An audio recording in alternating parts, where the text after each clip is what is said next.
खबर उत्तर प्रदेश मुरादाबाद से। हमेशा याद रहेगी मुरादाबाद के नवाब मज्जू खां की कुर्बानी। मुरादाबाद में स्वतंत्रता संग्राम की लड़ाई लड़ने वाले शहीदों की याद में सिविल लाइन्स इलाके में स्वतंत्रता संग्राम सेनानी भवन बना हुआ है। यही कंपनी बाग में शहीद स्मारक भी है, जहां मुरादाबाद के सैकड़ों स्वतंत्रता संग्राम सेनानियों के नाम लिखे हुए हैं। नवाब मज्जू खां की याद में यहाँ एक गेट भी बना हुआ है। 1858 में अंग्रेजों के खिलाफ नवाब मज्जू खां ने जो आवाज उठाई थी वो उनकी शहादत के बाद भी उठती रही। ये आवाज इतनी बुलंद हो गई कि देश के कोने कोने में आजादी के लिए लोगों ने बढ़ चढ़ कर लड़ाई लड़ी और अपनी जान देकर देश को आजाद कराया। 15 अगस्त 1947 को स्वतंत्रता संग्राम की लड़ाई लड़ने वालों की जीत हुई और हमारा देश अंग्रेजों के कब्जे से आजाद हो गया। स्वतंत्रता संग्राम के इन शहीदों को आज पूरा देश सलाम कर रहा है। क्या नाम है आपका? मेरा नाम मोहम्मद सुहेल खान है। सुहेल जी, ये बताइए, जो स्वतंत्रता संग्राम सेनानी नवाब मज्जू खान साहब, क्या इतिहास रहा है इनके बारे में?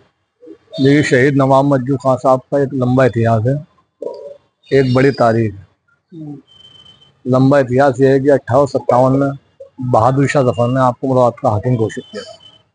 हाकिम इसलिए घोषित किया था, वो शहीद नवाब मज्जू खान साहब जो थे एक बहादुर शख्स थे और एक जिम्मेदार थे और दौलतमंद थे।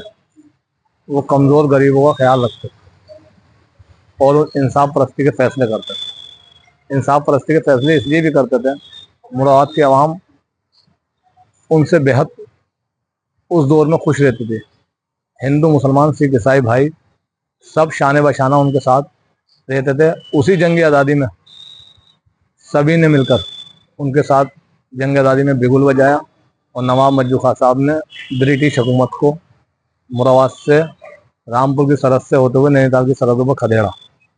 न जाने कितने सैकड़ों हिंदू मुसलमान सिख ईसाई भाई 1857 में 1858 के अंदर शहीद कर दिए गए और इसी इमली के पेड़ पर ला करके लटका दिए गए। ये तारीख शहीद आजम नवाब मज्जू खान साहब की भी है। शहीद आजम नवाब मज्जू खान साहब को इसी इमली के पेड़ पर फांसी दी गई और हाथी के पैर में बांध के उनको मुरादाबाद की सड़कों पर घुमाया गया और चूने के भट्टे में डाला। जब उनकी अस्थियां बची तो उनको लाके हजरत रोशन शाह मियां के कब्रिस्तान के बाहर डाल दिया गया। उस टाइम के जो बुजुर्ग लोग थे उन्होंने उनकी हड्डियों को अस्थियों को ला करके आप हजरत रोशन शाह मियां के कब्रिस्तान के अंदर सुपुर्द खाक कर दिया गया। उनका एक नवाब मज्जू खान साहब का इसी कब्रिस्तान के अंदर मज़ार भी है और गल शहीद के तारीखी ऐतिहासिक चौराहे पर उनका एक द्वार भी बना हुआ है जिसपे शहीद आजम नवाब मज्जू खान साहब लिखा हुआ है। और यही इमली का पेड़ है 1857 के क्रांतिकारी हुआ जिससे आपको शहीद किया गया था और 1857 के क्रांतिकारियों को शहीद करके फांसी के तख्ते पर लटकाया गया था।